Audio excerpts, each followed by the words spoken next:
Friends, strip of land यानी खाचा भूमि क्या है, जेडी से कैसे ले सकते हैं? क्या आपके प्लॉट के साथ थोड़ी सी सरकारी जमीन लगी हुई है और आप सोच रहे हैं कि आप उसको अपने प्लॉट में कैसे जोड़ें? तो आज ये वीडियो आपके लिए बहुत ही इंपॉर्टेंट होने वाला है, क्योंकि आज हम बात करेंगे स्ट्रिप ऑफ लैंड यानी खाचा भूमि के बारे में। कैसे मिलती है, क्या रूल्स है, इसका क्या प्रोसेस है। नमस्कार दोस्तों, मैं हूँ विष्णु गोयल और मैं आपको आपकी प्रॉपर्टी से जुड़े गवर्नमेंट रूल्स को आसान भाषा में समझाने जा रहा हूँ।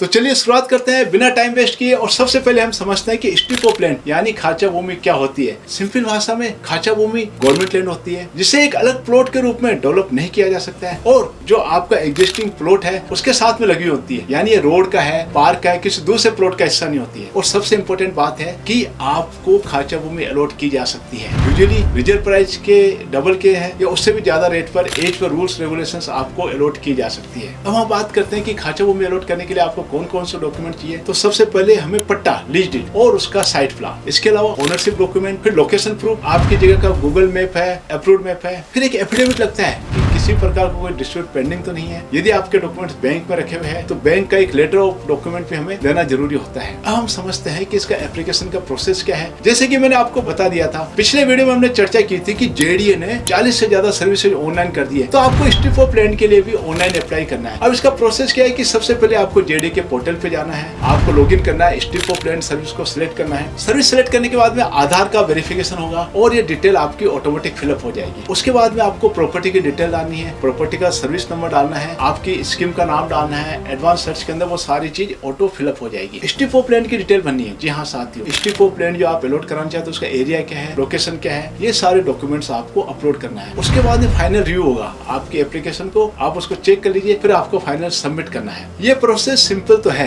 लेकिन आपको इसके अंदर सारी इंफॉर्मेशन देना जरूरी होता है। प्रोसेस सिंपल है लेकिन आपको सारी इंफॉर्मेशन देना जरूरी होता है। अब आपको मैं बताने जा रहा हूँ कि एप्लीकेशन अप्रूवल होने के बाद में क्या होता है। आपको स्ट्रिप ऑफ लैंड अलॉटमेंट देने का गवर्नमेंट ने डिसाइड कर लिया तो आपको मॉडिफाइड पट्टा जारी होगा और आपको एक अपडेटेड साइट प्लान मिलेगा जिसमें स्ट्रिप ऑफ लैंड को भी दिखाया जाएगा। लेकिन आपको ध्यान रखना है कि इसके अंदर आपको ऑफिस में जाकर फिजिकल प्रेजेंस देनी पड़ सकती है। जी हाँ साथियों, अगर आपके प्लॉट के साथ एक्स्ट्रा जमीन है तो आप उसे छोड़िए मत, प्रॉपर प्रोसेस को फॉलो कीजिए और लीगली अपने नाम से कराइए। फ्रेंड्स, अभी हमने चर्चा की थी स्ट्रिप ऑफ लैंड की। इसी तरह से जेडीए की 40 से ज्यादा सर्विसेज ऑनलाइन हो गई है। हम नेक्स्ट वीडियो में एक नई सर्विस के साथ आपसे दोबारा मुलाकात करेंगे। आपको क्या करना है, हमारे चैनल को सब्सक्राइब करना है और कमेंट बॉक्स में लिखना है पट्टा। मिलते हैं नेक्स्ट वीडियो में। Thank you.